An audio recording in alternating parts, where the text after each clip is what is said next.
Well, you may not recognize us today, but this is Storm and Abby here from ARG.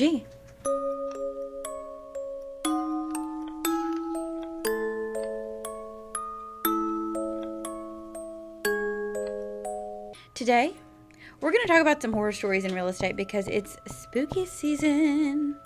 Yeah, we're almost at Halloween, so thought we would talk about horror stories in real estate. Switch it up a little bit and talk about some fun things or some terrible things, however you look at it. So here's what I was thinking, Abby.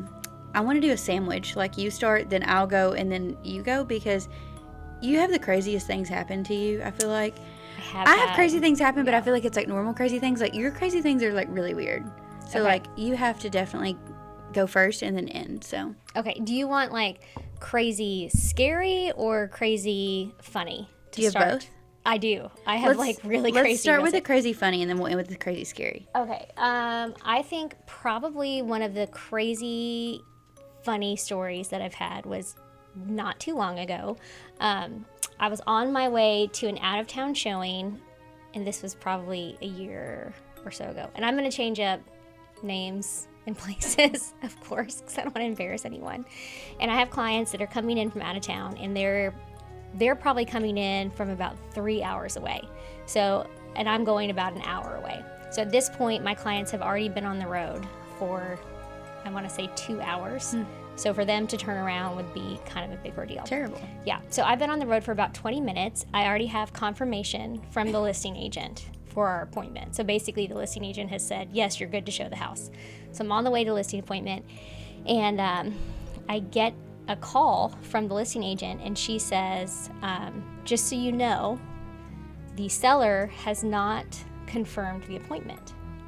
So this is a really big deal. So she's confirmed the appointment, but the seller didn't. Correct. So she said, yes, you can go show the house in our little app, right? Which, why would you do that if your seller didn't know?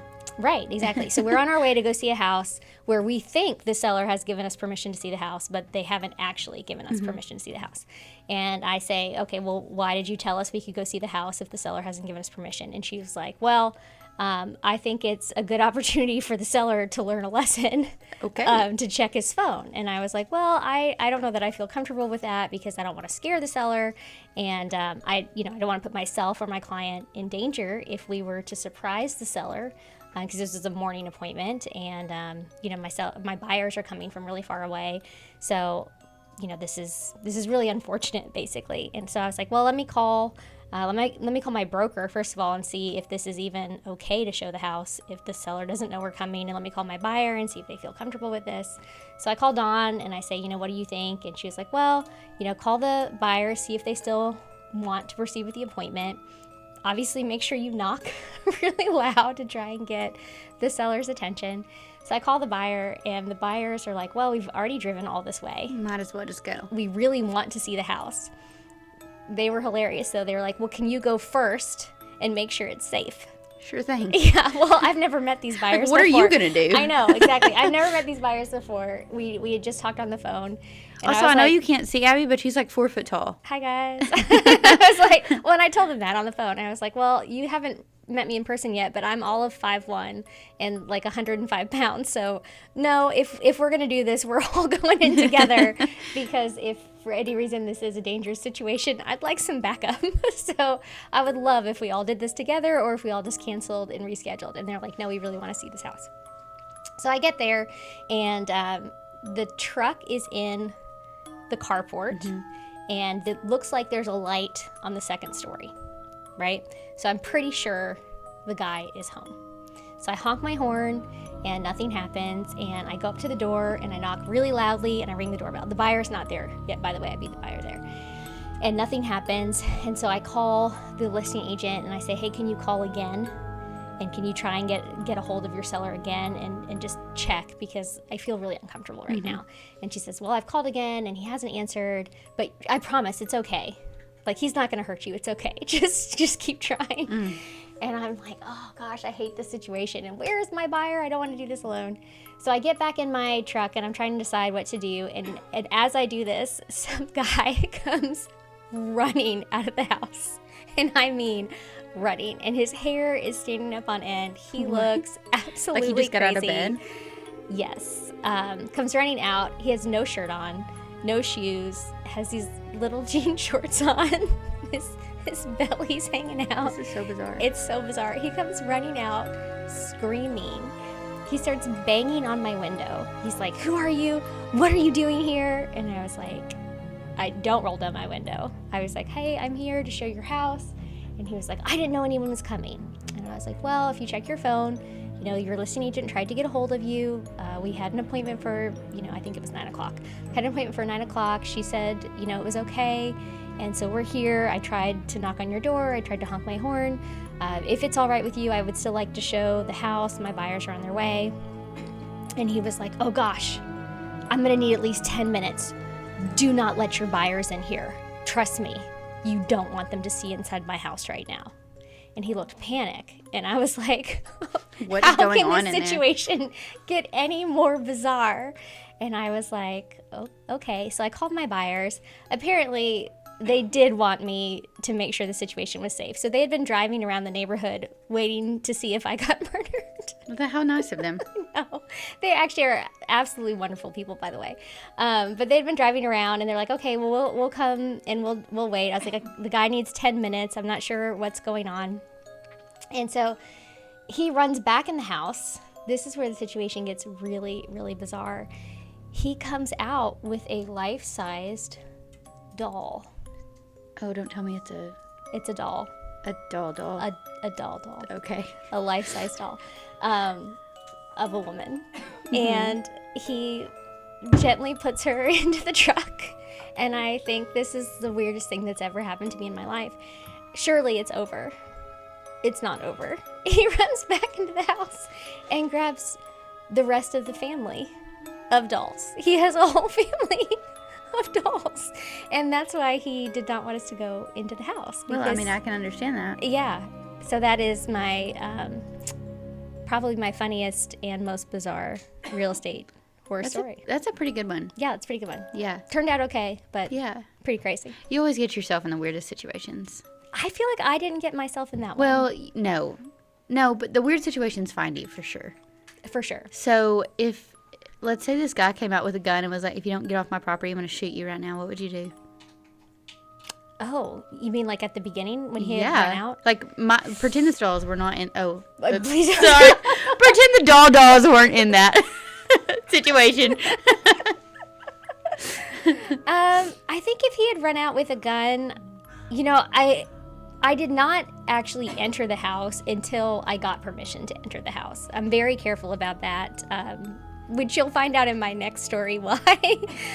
So I stayed in my car with my car locked and my windows rolled up. So if he had come out with a gun, I would have left. I'm very careful with my personal safety, mm-hmm. and I do have a military background, so I do have some hand-to-hand combat experience, and I want to take that out. That sounded so douchey. No, that's terrible. Basically, don't get in a fight with Abby. That's all we're saying. Like, she's short, but she can take you down. No, I would have left. I don't keep myself in situations that are too dangerous. It's just not worth it. Yeah. Selling a house is great, but it's not worth at the life. expense of your personal safety. Yeah, absolutely. Yeah. Okay, what if he came out of the house and just roundhouse kicked you? I mean, I'm not very big, so I think I probably would have been in trouble. She'd been like, "Ah!" Yeah, exactly. I feel like the weirdest thing that has happened to me, and I feel like this isn't even weird, but like every time I'd go meet this specific seller, like he was not a huge guy, but he always had this really big beer gut, and he always had his shirt off every single time, and he was always sweaty. And I'm like, "What are we doing here?" Sweaty. Mm-hmm. And one time, my ex-husband was with me at the time, and he was like, "Why does this guy have his shirt off?" I was like, "I don't know. It's every time." Really? Mm-hmm. Was he like shirt off on purpose? Was he trying to like impress you? I think that's how he just lived his life. Sweaty belly? No, I really don't think that was it. I think he just genuinely was just like, "This is me. Like, this is me, and this is and my I don't belly. care that you're here." Yeah. Well, I mean, if that's how you want to live your life, it is what like, it is. just go for it. It's like the people that go to Walmart in their pajamas. Like, they just live their life the way they want to live. Okay, I'm gonna be honest about that. What is going to Walmart in your pajamas? I think I understand it now more that I'm pregnant. I'm like, should I go in my pajamas? Should I not? Like, would it because really look that I bad? go to Walmart in comfy clothes. Yeah. And sometimes I sleep in comfy clothes. Yeah. Like, what is the line there? I think when you Because when people say that, I'm like, wait a minute, is that me? on your pajama pants, like if you have visual things on your pajama pants and you have your purple bra on with a tank top, like that's probably that's what in my head I'm thinking as Walmart pajamas. Okay. That's a good guideline. Yeah. Okay, because I wasn't sure when people say that. I'm like, well, and I feel like some of the two pieces like that are being like are so popular right now, you could count those as pajamas, and like I would totally wear those out, but it's not the same. Okay, so in my opinion, purple bra with a tank top, and actual images on your comfy pants. Yes. Okay, and flip-flops. I'll keep that, and flip-flops. Maybe some fake Uggs. Okay, I'll keep that in mind. Okay, so I'm trying to decide on my next horror story, because I've got two more. One's scary and one's funny. Do you want another funny one, or do you want a scary one? Let's do a scary one. Okay, so the next scary one, I really did think my life was in danger and my client's life was in danger, and luckily we all made it out okay. And this one was a communication mix-up. We had an appointment, got confirmed on our little app, and we show up to our appointment. And this is why, whether I have a confirmed appointment or not, I knock very loudly when I get to a showing. So if you ever go on a showing with me, you'll see that. Knock, knock, knock before I get there. Anyone home? Yeah. Well, not only do I knock, then when I open the door, I say, hello, we're here to see the house. Because when I first started my career in Lexington, I did that once. And I did not do that because, hey, I had a confirmed appointment. I was supposed to be there. The sellers gave permission for me to be there. And so I used my little app. I unlocked the door. I walked right in. We started showing the house. We get to the bedroom. I opened the door to show the room.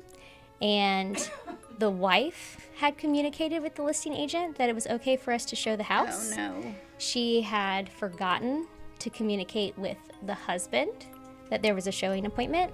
The husband worked nights, slept during the days, and he was very safety conscious. So he had a gun under his pillow. He thought we were intruders.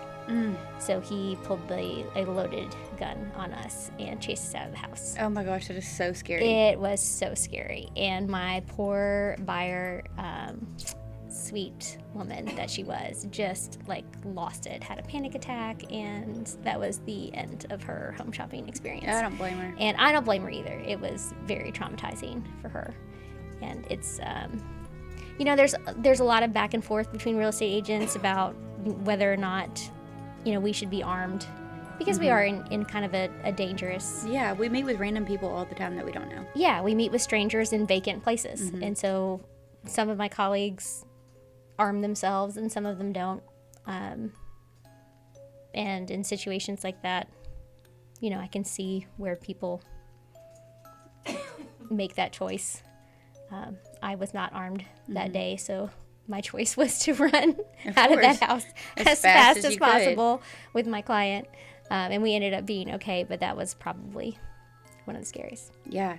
I think another thing that people don't think about that as real estate agents. They're like, oh, why would you think they would be unsafe? But like, we do some really sketchy stuff sometimes, like showing up to vacant houses alone, because sometimes our clients can't meet us. So they're like, hey, can you go check this house out for us? Yeah. I went to, when I was working full time as a marketing director and also doing real estate, I could only show after hours. And in the wintertime, after hours, it's always dark. Yep. And, the clients that are out of town that you have to go see houses for, like, it's really sketchy. Like, I brought my taser around, literally held it up. It had a light on it, too. So I, like, had the light, taser, just in case somebody was trying to get me. But, like, it's scary, especially when you're in, like, rural areas. Okay, well, since we have enough time, I'm going to tell one more funny story. Okay. Speaking of being scared, we meet a lot of our clients through the internet these days. We do a lot, especially, with Jordan and Emily and Lagan, we have a great team. So we do a lot of online marketing. So we meet a lot of our clients online. And I had met a client online, and she had asked to see a property, and we had been communicating online. And this is not uncommon, especially, a lot of our clients are in long-term relationships or married. So there will often be two halves to a couple, and you generally communicate more with one than another.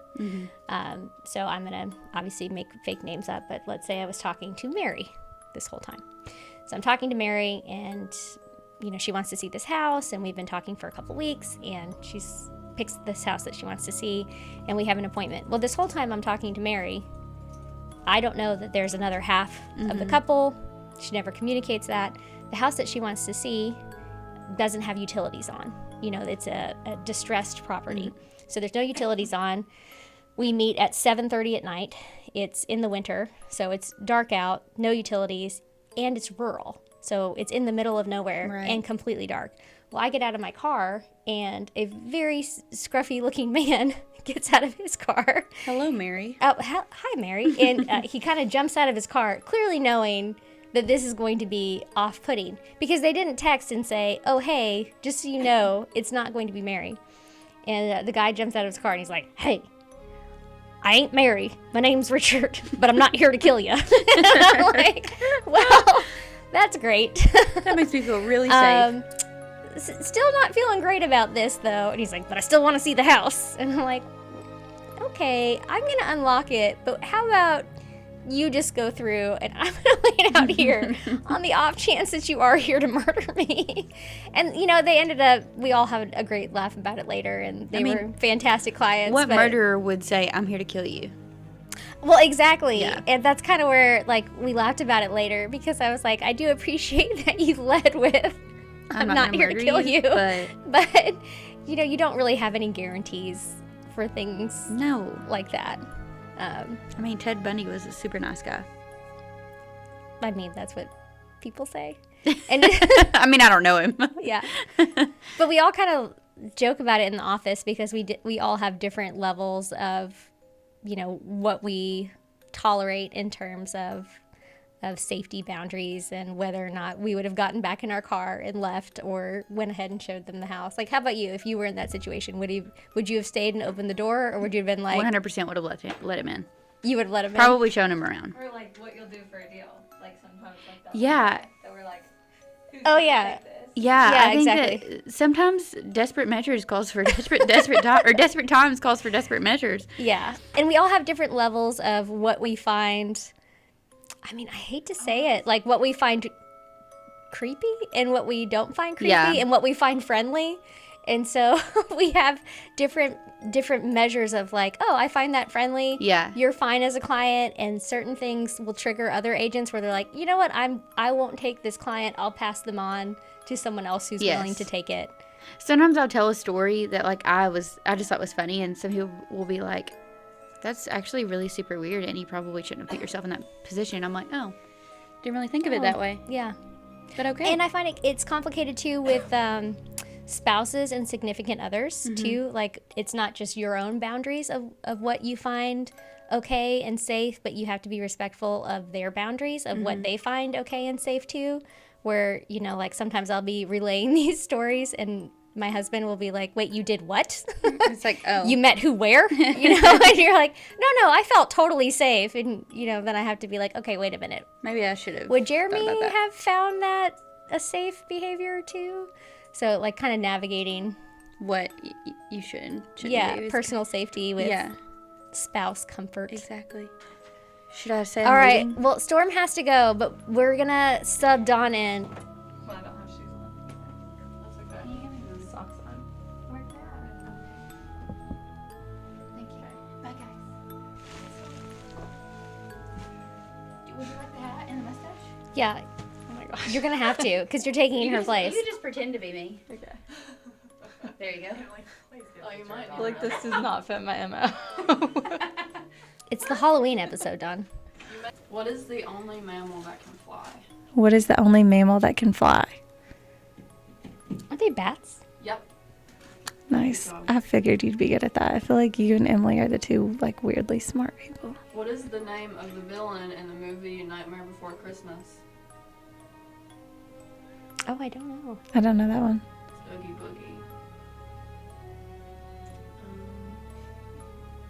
According to the Shed Woolly song lyric, this creature is a one-eyed, one-horned, flying what? Purple people eater? Yes.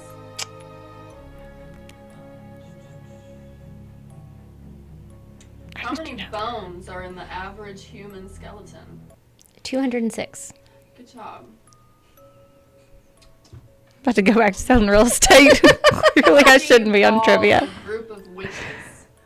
Coven. A gaggle. What? I don't know. That's like- geese. Oh. Um, A flock. what vegetable was once thought to have supernatural powers on Halloween? A gourd? Cabbage. Oh. Didn't know that. Edward Cullen is a vampire in what popular movie and book series? Twilight. Oh, there you go. There you Are go. you Team Edward or Team Jacob? Oh, Jacob for sure. He's warm. I hate being cold.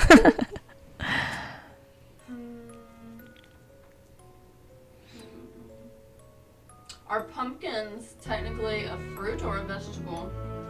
Fruit. Fruit, because of the seeds. Okay, I gotta go back to selling real estate. Um,